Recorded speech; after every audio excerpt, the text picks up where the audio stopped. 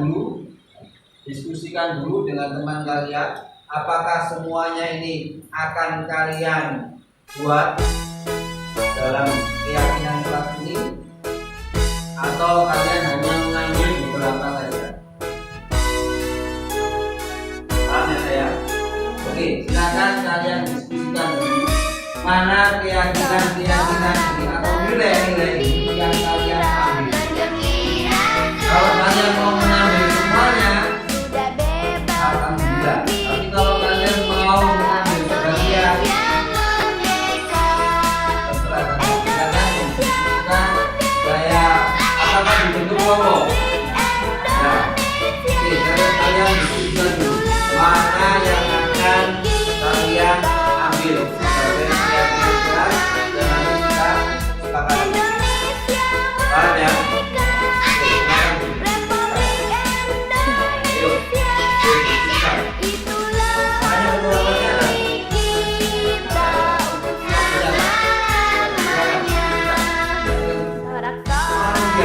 Setiap manusia mempunyai nilai-nilai yang dia yakini. Setiap manusia. Kenapa? Karena ini nanti menunjukkan budaya positif ini terlihat dari mana? Terlihat dari ini. Kalau kita mempunyai nilai-nilai kebajikan atau keyakinan yang sudah tampak diragu, maka kita tidak akan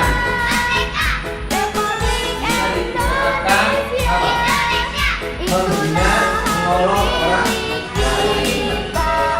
Oleh karena itu, maka kita bersyukur ketika kalian di masyarakat, kalian sering mendengar kata-kata Anda sopan, kami sekarang.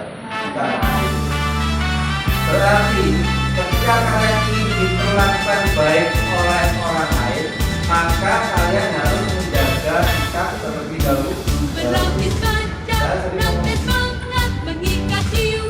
Ketika kalian ingin disayangi, makanya di sini ada kata saling. Tidak hanya satu orang, tidak hanya dari satu pihak, dari dua pihak yang muncul saling. Contoh yang ketiga nih, yang terjadi yang kita ya, opak sering bully ya kan, itu kembali ketika kita menyalahkan orang lain, kita harus introspeksi dulu. Introspeksi diri dulu. Kenapa sih orang lain berbuat seperti itu? Jadi harus gampang lalu.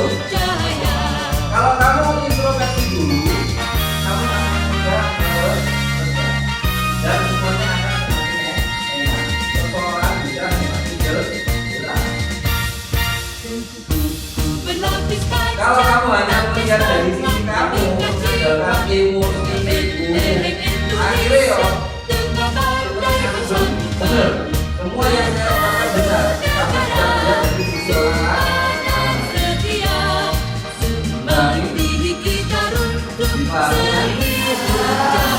Makanya ini nanti biar kita menyayangi, berarti tidak ada saling olok-olokan. Baik antara saya guru dan kalian sebagai murid, baik kalian dengan teman-teman, orang tua dan guru yang lainnya. Saya hormati juga dua-duanya, saya hormati kalian, kalian juga hormati. Tanggung jawab itu juga penting. Kalian ada dulu. Dan ini pakai keyakinan kelas.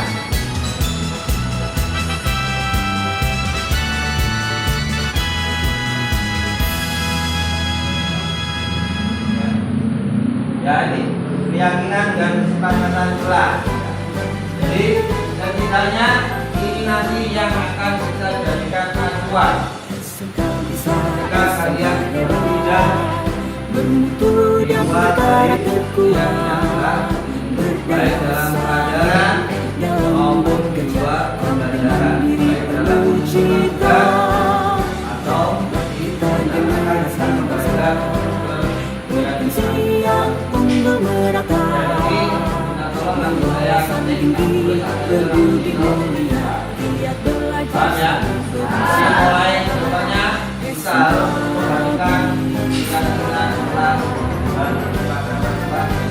raih prestasi ukir masa depan menerjang zaman menyongsong pembangunan siap sedia dan selalu saya ingin kalian membuat keyakinan pelan berdasarkan nilai-nilai kebajikan yang kalian pahami. Seperti apa nilai-nilai kebajikan itu? SMK hebat Baik, bermutu dan berkarakter kuat berdaya saing dan menolong bersama, saling menolong, cita saling menolong. kita generasi bangsa Apalagi? siang untuk Apalagi? Apa? Rukun, rukun. giat belajar sambil berusaha Apalagi? Gotong royong, gotong royong, menghormati sesama. prestasi ukir masa depan menerjang zaman menyongsong pembangunan siap sedia dan Toleransi. dari SMK untuk Indonesia Oke, dari SMK dari semua itu tolong kalian buat dari di SMK selembar kertas atau di kertas yang kecil kalian tulis SMK, kalian bisa. kelas SMK, menerapkan hebat. nilai kebajikan yang mana. Diulangi. Ya ditulis saja. Tulisan di selembar kertas atau kalian satu lembar dibagi 4. Satu lembar dibagi 4 kalian tulis nilai kebajikan yang ingin diterapkan di kelas ini apa. Ayo silakan. Saya beri waktu 5 menit untuk menuliskannya.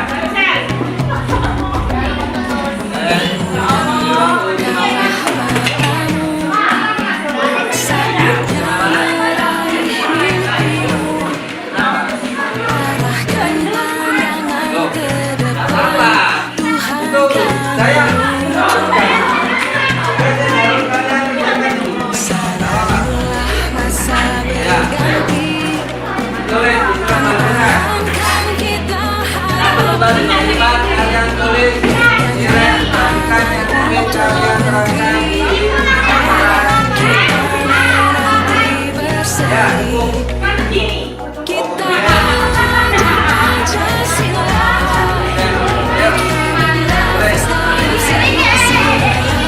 Ayo ditulis. Nah, aja. Yang penting yang kamu pahami, nilai kebajikan apa yang kamu pahami. Nilai 1, 2, 3, 4, 5. Ya, kita tanam 3. Ya, kita tanam 3. Ayo tulis.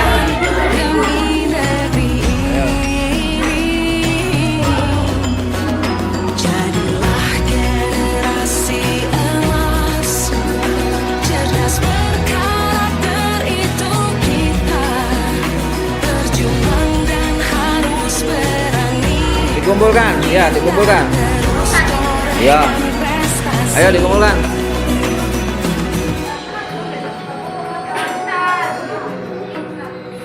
Ayo dikumpulkan. Gak usah ditekuk, gak apa-apa.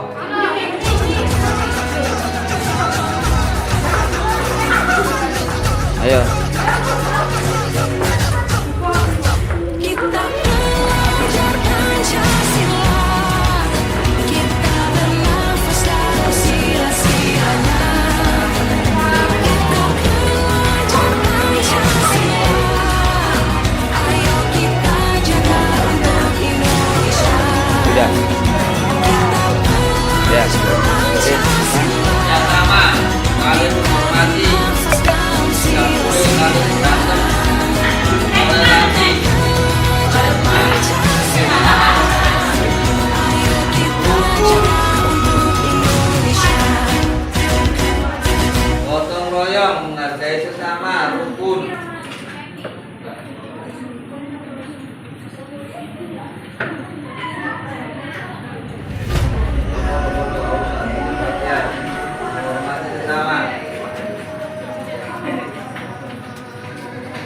saling menghargai pendapat orang lain, saling menolong, rukun, gotong royong, bersama, toleransi, Bukalah matamu, saatnya meraih mimpimu.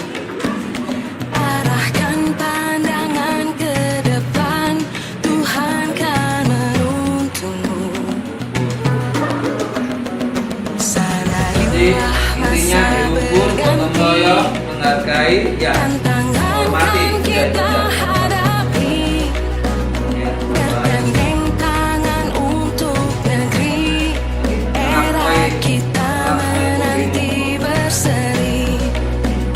Kita belajar Pancasila, kita bernafas dalam sila-silanya. Kita belajar perhatikan ya. Kita sudah membuat nilai-nilai pendidikan, maka ini kita jadikan sebuah kesepakatan bersama dalam kelas ini. Kesepakatan itu harus dilaksanakan secara terus. Singkirkan egomu, oh kawan, demi negeri Kesepakatan kita ini. harusnya kita laksanakan. Nah, saya bacakan dulu. Ya, kesepakatannya adalah bersama saling menghargai, tidak boleh saling berantem, toleransi, gotong royong, menghargai, rukun, saling menolong. Oke, sepakat dengan ini akan kita tangani. Ayo tanda tangani. Ya, semua. Yona, ciri-ciri Aina, Lina.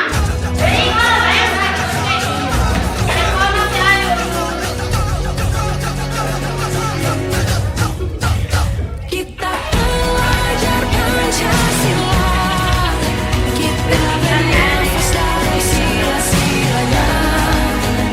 Kita belajar Pancasila, ayo kita jaga Terutama pelajarannya ya, tidak boleh mulai dari itu ya.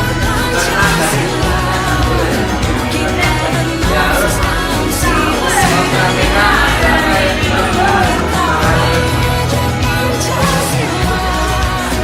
Ayo kita jaga untuk Indonesia.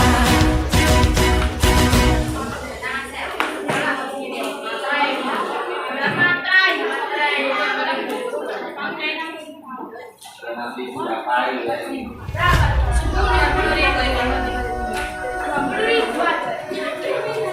Ayo, teman.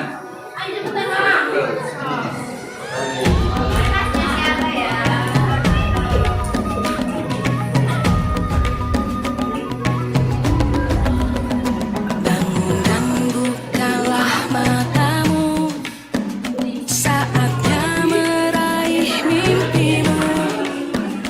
Arahkan pandangan ke depan, Tuhan kan menuntunmu. Sadarilah masa berganti, tantangan kan kita hadapi. Bergandeng tangan untuk negeri, era kita menanti berseri.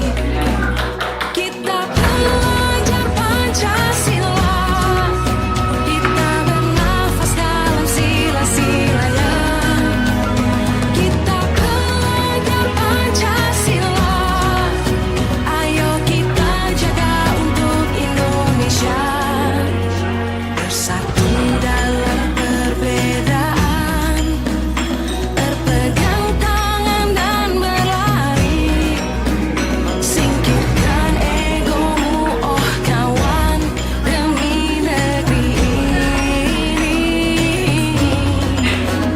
Jadilah generasi emas, cerdas berkarakter itu kita. Berjuang dan harus berani, kita terus torehkan prestasi.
Ajan ya.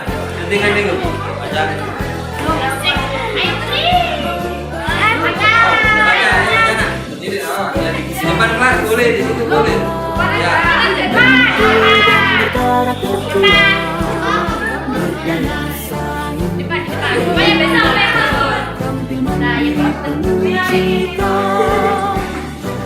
Kita generasi bangsa provinsi yang unggul merata, berwawasan tinggi, berbudi mulia, giat belajar selalu berusaha. SMK bisa kami prestasi untuk masa depan, menyusun pembangunan, siap sedia dan selalu bangga dari SMK untuk Indonesia.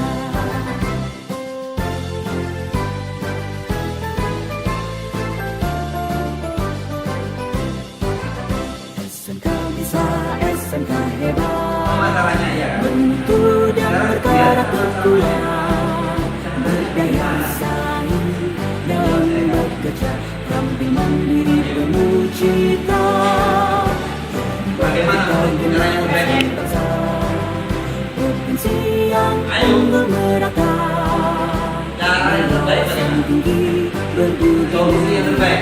Biar sama-sama ya. Saling memaafkan. Bagaimana caranya? Menghargai terus bagaimana caranya? Meminta maaf.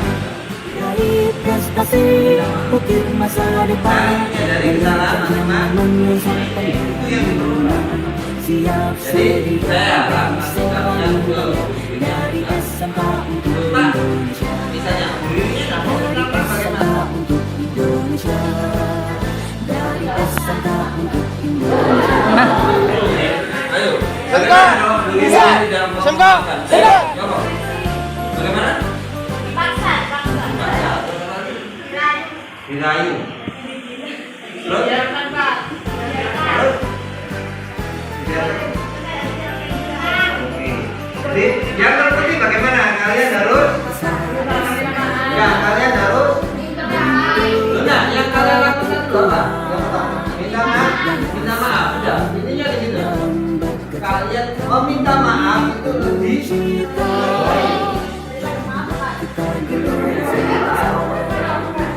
memberi maaf itu memang sulit. Saya sendiri pun kadang-kadang nggak bisa. Saya sendiri pun nggak bisa. Tapi itu lebih gentle. Meskipun kita tidak salah, kita meminta maaf pun itu tidak masalah. Raih prestasi ukir masa depan, menerjang zaman menyusun pembangunan, siap sedia dan selalu bangga Biar dari sama-sama SMK kalian